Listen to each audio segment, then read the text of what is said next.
The news have always been a huge distraction. The news, the media. What's going on, family? Welcome back to a little real talk with your boy JT. I pray y'all are doing well as we all talk, give a higher all the honor. Thank you, Holy Spirit. Thank you, Yahushua. Um, Brother Danny, I love your email. Sorry, it took me a while to get back with you. That's why I want to use this title. You know what hurts me a lot, man, when I look at my older generation. And I'm not talking about all, of course, and much respect to my elders, people that's older than me. But what's amazing to me is how they get so stuck and believe in pretty much everything that they see and hear. Whether it's Fox 4, CNN, they let the news really dictate.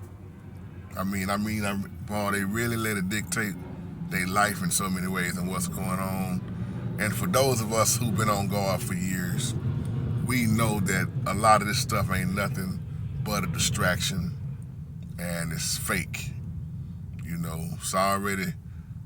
It's a huge distraction. And even when I think about most church folks that I know in Christianity who love to watch the news, from the pastors on down. And shout out to my wife Dee Dee. Me and my wife Dee Dee, we always had these conversations because there's a few people we know that's older than us, in their 80s. When we try to sit down and talk, and they so brainwashed with overseas, because they always watching the Mid-East, and they say stuff like, see there, they over there messing with God's chosen people.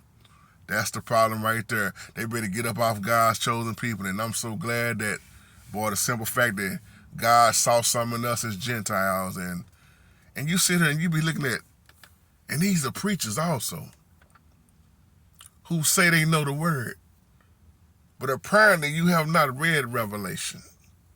Apparently you haven't read about the fake Jews, the ones that's doing the persecuting, the ones that's that Christ called out, knowing them as the synagogue of Satan.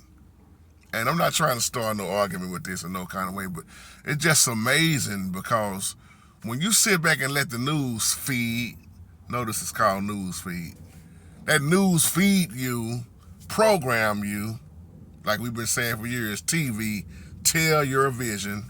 You've been programmed to see exactly what they want you to see, which will take your focus off of end times, off of the prophecies in the Bible.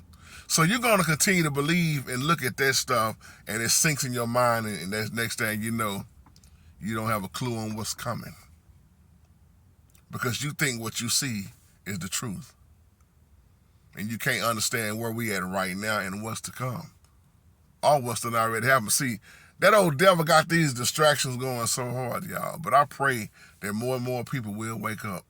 So I just wanted to come through for a minute and just say that, man, the distraction that you see in the media, man, it's gotten a lot of people fooled.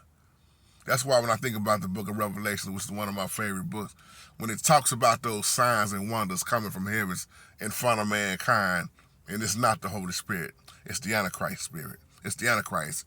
And most people out here talk about these end times, and they talking about Israel, and I'm like, y'all talking about Israel the land or Israel the people? Because who you talking about over there in the Mid-East that we supposed to be praying for and take your hands off of them? Most of y'all don't even know y'all talking about the fake ones that Christ called out in the book of Revelation. I know who you are. Those are the ones that's doing all this stuff, man. Then see, they send them distractions to keep you off guard on who's really behind the scenes with the high power. So just think about that for a moment. I love y'all and take care and have a blessed day. Shalom.